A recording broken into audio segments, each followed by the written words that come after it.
Praise the lord. యేసుక్రీస్తు నామములో మీ అందరికీ శుభములు తెలియపరుస్తున్నాను. మనం ఇప్పుడు నైల్ నదిలో ఉన్నాం. మన యొక్క హోలీ ల్యాండ్ టూరు ముగింపులోనికి వచ్చాం. మనం 48 మంది వచ్చాం.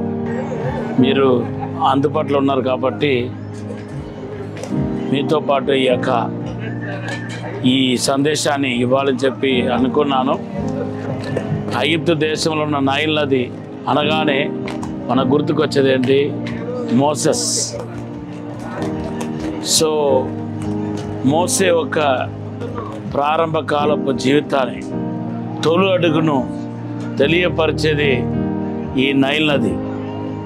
సో ఈ నైల్ నదిలో జరిగిన విషయాల గురించి నా హృదయంలో దేవుడు పెట్టిన కార్యాన్ని మీతో పంచుకోవాలని చెప్పి పరిశుద్ధాత్మతో ప్రేరేపించబడ్డాను.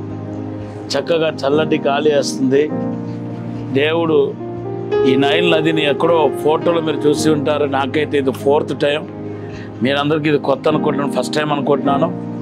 సో ఈ నైల్ నదిలో ఇలా ప్రయాణం చేస్తూ ఉంటే మోసే ఆ తొలి దినాలు, ఆ పుట్టిన తర్వాత 2-3 నెలల్లో ఈ నైల్ నదిలో జరగాల్సిన ఒక పెద్ద ప్రమాదం నుండి దేవుడు తప్పించాడు. హల్లెలూయా. మనం దేవుని యొక్క ఏర్పాటులో, దేవుని యొక్క చిత్తములో మనం ఉంటే కనుక ఖచ్చితంగా ప్రారంభం నుండే దేవుడు మనం తప్పించకుండా వస్తాడు. ఇర్మియా ప్రవక్త గురించి ప్రభు ఏమంటున్నాడంటే, తల్లి గర్భంలో ఉన్నప్పుడే నేను నిన్ను ఎన్నుకున్నాను, వేరుపరుచుకున్నాను అంటున్నాడు. అంటే తల్లి గర్భంలో ఉంటే ఆయన ప్రొటెక్షన్, ఆయన కాపుదల, ఆయన పరిశుద్ధత. ఇంకొక మాట అన్నాడు, తల్లి గర్భంలోనే నిన్ను ఏం చేసుకున్నాను అంటే ప్రత్యేకపరచుకుని నేను పరిశుద్ధపరచాను అంటున్నాడు. ఈవెన్ మన దేవుని యొక్క ఏర్పాట్లో, దేవుని యొక్క చిత్తంలో ఉంటే కనుక తల్లి గర్భం నుండి మనల్ని ఏం చేస్తాడంటే దేవుడు ప్రత్యేకపరచుకుంటా, భద్రపరచుకుంటా, సాతాను ఒక చేతిలో పడకుండా, అపవాది చేతిలో పడకుండా మనల్ని దేవుడు భద్రపరచుకుంటా వస్తాడు. అంటే ఇవన్నీ దేవుని యొక్క ప్రణాళికను, దేవుని యొక్క ఉద్దేశాన్ని మనకు తెలియపరుస్తున్నాయి. సరే, రెండవదిగా ఇది ఒక ఉపద్ఘాత కింద నేను మీతో చెప్పాను. రెండవదిగా మోసే ఒక జీవితం, మరణం లేకపోతే జీవం, ఈ రెండు దేనిపైన ఆధారపడి ఉంది? ఇప్పుడు మోసెస్కి నైల్ నదిలో ఉన్న బాక్స్ అనమాట. నైల్ నదిలో అప్పటికే పిల్లలందరూ, చచ్చిపోయిన పిల్లలందరినీ ఇక్కడే తీసుకొచ్చి పడేశారు. తొలచూరు కుమారులందరినీ ఫరో ఏమన్నాడంటే చంపి ఈ నైల్ నదిలో పడేయమన్నాడు. అలాగ అందరూ పడేస్తూ ఉంటే ఇప్పుడు మోసెస్ ఒక తల్లి ఏం చేసిందంటే మోసెస్ తీసుకొచ్చి నీళ్ళకి అప్పగిస్తుంది అనమాట. అంటే తన ఒక అర్థం ఏంటి?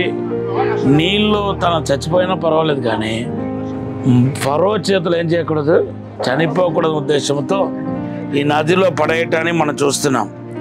అయితే ఇక్కడ మనం చూస్తే అందరు పిల్లలు అక్కడ చచ్చిపోయిన శవముగా మిగిలారు. కానీ నేను చరిత్రలో ఏం చదివానంటే ఇలాగా తొలచూరు పిల్లలు, ఈవిడ మోసే తల్లి మాత్రం కాదు, చాలామంది తల్లిలు ఏం చేస్తారంట, ఇటువంటి ఒక బాక్స్ ఒకటి తయారు చేసి నిమ్మగడ్డితో, తర్వాత చిగడ మట్టితో తయారు చేసి దానికి కీలు పోసి ఇంకా ఎవరి మట్టుకు వాళ్ళ పిల్లలు పడేస్తున్నారన్నమాట.